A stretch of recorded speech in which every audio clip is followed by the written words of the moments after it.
Welcome to the first ever episode of the Grid Buzz podcast, where we will be talking about everything in relation to the world of F1, whether that be races, race predictions, race reviews, off-circuit drama, F1 fashion, anything you name it, we will be talking about it here. And we've got a pretty interesting episode to kick off our first ever episode with Max Verstappen at the full Nurburgring circuit. Doing exactly what Max Verstappen does, coming off the Miami GP last weekend, which also happened to be the weekend where his daughter was born. He gets 1 week gap before the Imola GP. And what does he do? Does he take some downtime? Does he spend it with his new kid? No, he goes to the Nurburgring and he decides to set some fast laps in a GT3 car. This is not necessarily off-brand for Max. For those of you that know him, he's pretty much attached to a car at all times. When he's not, he's just in the sim all day. He's very well known for doing iRacing endurance championships the night before an actual GP. Like you can't get this guy away from the wheel, and this is just a continuation of that.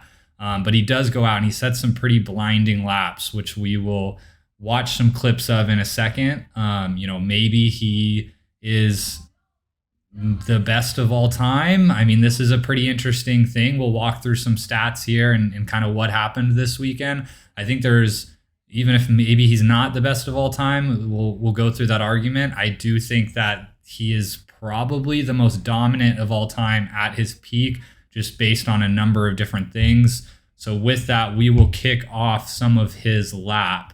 But he did this lap under a pseudonym of Franz, which is kind of funny because he's also got Verstappen.com kind of plastered all over this car. So, everyone out on the track seemed to know who it was, but he did it anyway. He goes out here. So this is the full Nurburgring circuit.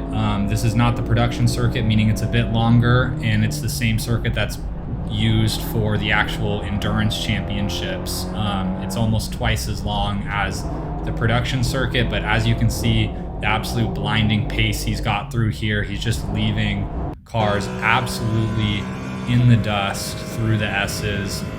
Pulling up on this car, same thing. He'll end up, creeping past him a little bit on the straight, but as soon as they get into the corners, he just absolutely walks away with it here. Max is an absolutely special talent, as we know. He does have a lot of experience doing GT3 racing in sim cars, so it's not like he is an absolute rookie, but he, doesn't really race these cars at this time. So to go out there and kind of set the pace that he was setting is pretty impressive. And we'll walk through some of the stats here. So this was an unofficial time, so it's a little bit hard to say exactly what the time is. I've seen a number of different times plastered over the internet. It seems like the most believable one, and the one that comes up the most, is that he did a 7-minute 56-second lap. I've seen sometimes reference saying that there's some speculation that maybe he did an even faster lap than this, which would be absolutely insane if true, but 7:56 seems to be the one that's most verified. But once again, this is an unofficial time at a practice. The things that make this super impressive is the all-time lap record in qualifying at this configuration of the circuit in a GT3 car is 7 minutes and 51 seconds. So he's only 5 seconds off the pace here, which is pretty dang impressive considering this is a open practice test, so he's in traffic. This is not like a clean quali lap. From what I've read as well, he was on a full tank of gas for these laps. He was not in a qualifying spec car on low fuel. That's probably worth a couple seconds on this configuration of the circuit alone. And he also had minimal practice, right? Like, he's not out driving GT3 cars all weekend. He's not out driving and practicing on the Nurburgring all the time. I don't know exactly the last time he drove the Nurburgring, but it's probably been a while. Now, that being said, he's probably driven it a bunch of times on a sim, right? So it's not like he's coming in completely blind, but it's a lot different than doing it in real life. It's It's a lot different than showing up on an actual race weekend where you have multiple practice sessions, where your team has time to dial in the car, where the track's probably rubbered in a little bit more, is a little bit warmer. You've had time to warm up, get used to the car, get used to the setup, all of those sorts of things. No traffic on the quali lap. Like, he came out and was essentially 5 minutes off an all-time record pace, with all of these things stacked against him. And, I think that just shows the diversity in his driving, and why, there's an argument he could be the GOAT. Some people might think it's Schumacher. I could definitely see that argument, give it a couple more years and maybe that argument gets put out. Some people might say Lewis Hamilton.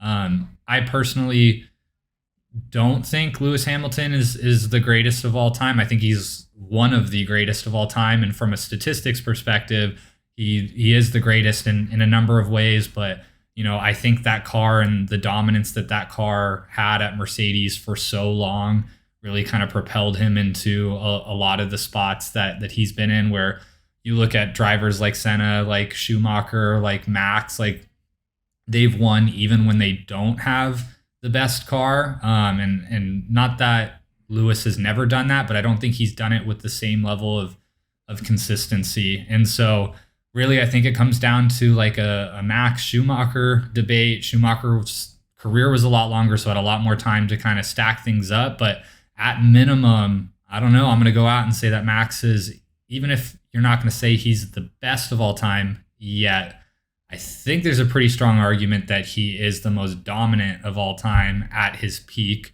Looking at his 19 wins in 22 races in 2023, having a winning percentage of 86%, which is the highest of all time. It broke the previous record, which is around 75%, holds a bunch of, consecutive records.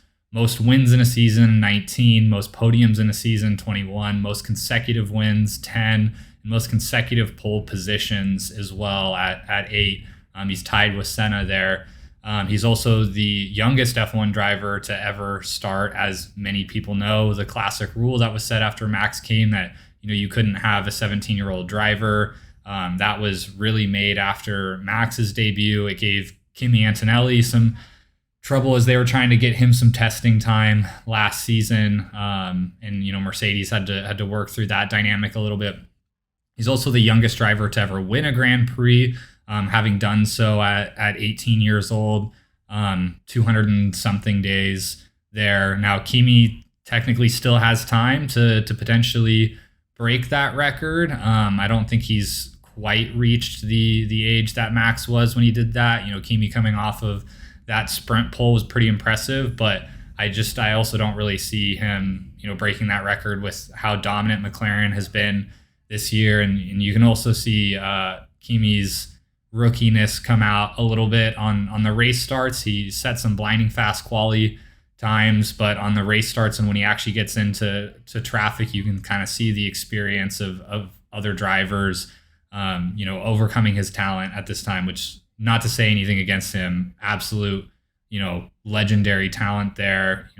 Maybe the next kind of Max Verstappen prodigy. A lot of things are pointing towards that.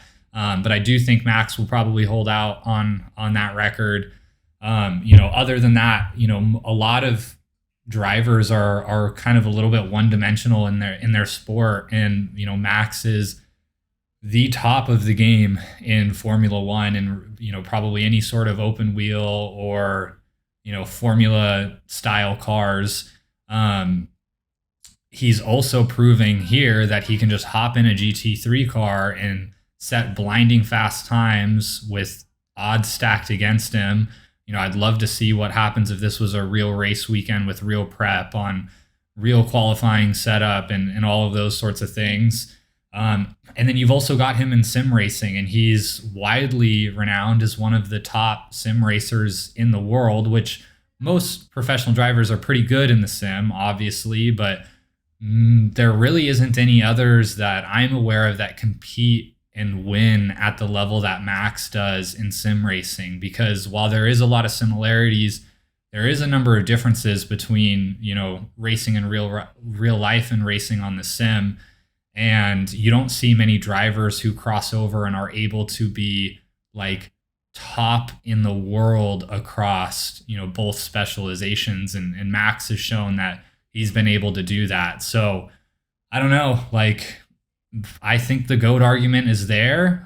Some people might think otherwise, but I think, some of these stats that have been outlined are building a pretty strong case. I think we give them another 2, 3, 4 years, we'll for sure have an answer to this question. But I think I'm going to come out right now and say I do think that Max is the greatest of all time. But I would love to hear, what you all think in the comments, who your greatest of all time is. If you think Max is the greatest, why else do you think Max is the greatest? And if you don't think he's the greatest, why not?